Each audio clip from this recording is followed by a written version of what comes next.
Mais alors, toi, tu t'es fait chauffer par Beyoncé. Oh, la vache. Ah oui, c'était ouf ça. Non, mais Beyoncé s'est frottée contre toi. Alors en fait, dans le truc, c'est à X Factor, c'est ça l'image. X Factor. Mais elle était géniale carrément. Elle est arrivée, elle chantait Who Runs the World, je crois que c'était ça le titre. Et carrément, elle est montée sur le pupitre où on était nous et elle m'a fait un show de ouf. Et la rumeur dit que ce soir-là, elle n'avait pas de culotte.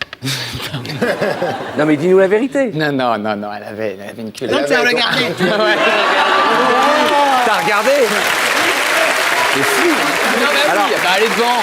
Alors, on me dit à l'oreillette à l'instant que c'est pas ça la rumeur, que la rumeur, c'était toi qui n'avais pas de culotte ce jour-là. Oh, regarde. Non, mais c'était ouf.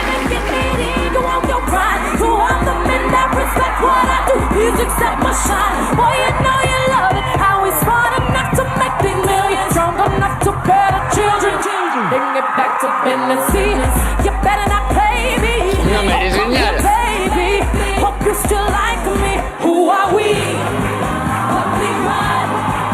Everybody get up. Who won this mother? Terry. Put your hands up. Who won this mother? Terry. Who are we? What do we run? We run the world. Who won this mother? Terry. Who are we? What we run? We run the world. Who run the world? Girls. Thank you so much. Non, mais ça, c'est génial. C'est extraordinaire. Mais vous êtes parlé après, vous êtes revenu. En fait, je l'ai vue juste à la coupure pub. Alors, il y avait 36 000 managers autour d'elle, mais j'ai discuté avec elle 5 minutes. Mais c'était de toutes celles qui sont venues à cette émission-là, c'était la plus sympa, ça a vraiment été elle. Les autres membres du jury ne connaissaient pas très bien ce titre.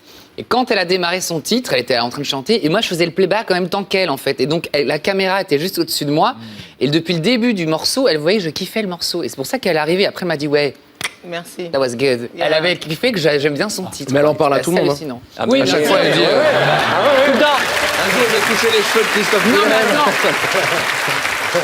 Parce que ça a duré 2 secondes le truc. Mais Ah le ouais, truc mais de dingue, moi, c'est qu'il y a la fanbase de Beyoncé, française, toutes des gens qui la suivent, qui après m'envoyaient plein de messages en me demandant plein de trucs sur elle et tout, juste à cause de ce truc qui a duré que 5 minutes. Moi, je rêverais que Beyoncé, elle me fasse ça. On peut mettre une perruque s'il y a de la musique, on y Et va. voilà.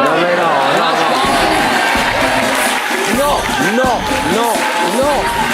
mais non, c'est pas solide.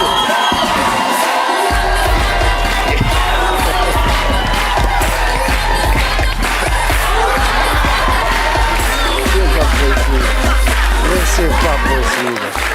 Mais retourne à ta place. Non. File dans ta chambre.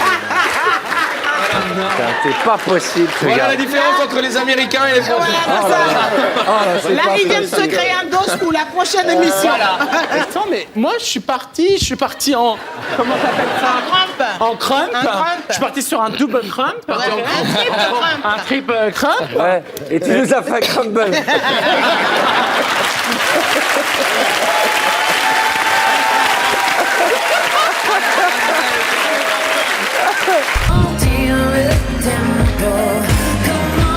Elle est bien celle-ci, hein, aussi. J'aime bien. C'est ma préférée.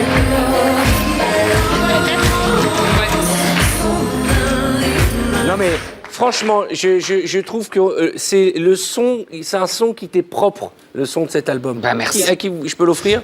Voilà. Je suis la seule fille. Merci. Ok. Et puis on t'a fait un bouquin, super bouquin. Ça va avec le CD?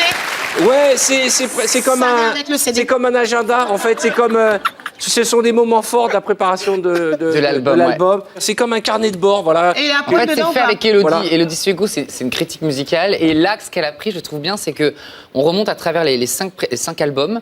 Et à travers les albums, les gens avec qui j'ai travaillé, on réexplique certains titres, pourquoi certains choix. Et du coup, ça définit davantage un peu ce que je fais. Alors je Et vais il le le garder garde. pour moi. Non, c'est il me l'a Ok, dédicacé donc et moi, tout. j'ai rien. Si, t'as les pop-corn. Tiens, on partage, on partage. Je peux avoir le stabilo, moi? Je le disais depuis le début de l'émission, nous sommes allés sur vos réseaux sociaux, et sur Instagram et Snapchat. Alors, on a autour de cette table un fétichiste. Un fétichiste des pieds. Pourquoi tu me regardes? Ah non. Pas moi. C'est Christophe, regarde, il a baissé la tête.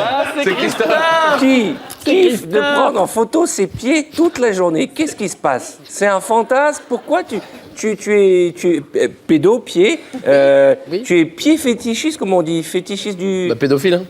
Non, ça n'a rien à voir. Bah, tu viens de dire pédopied. Non, mais Non, pédo, ça veut dire pied, non? tu as pédopsychiatre aussi. Oui, c'est exactement. le type Ah qui non, masse pédo, les c'est pieds. enfant, c'est pas pied. Ouais. Non, c'est n'importe quoi. podophile. Podo, ouais. Podophile. Tu es podophile? Podophile. Mais non. Mais quel est le kiff de prendre tes pieds en photo? Parce que là, le problème de ces conneries de réseaux sociaux, c'est que tu postes des trucs. Alors, il y a des moments où tu as des trucs à dire, il y a des moments où tu n'as rien à dire, tu vois. Ouais. Et donc, le problème, c'est que toi, souvent, je veux faire genre un truc, genre oui, bonne journée, ou un truc à la con, mais tu fais ça le matin, et déjà que c'est violent à la fin de la journée, mais le matin, c'est pire, tu vois.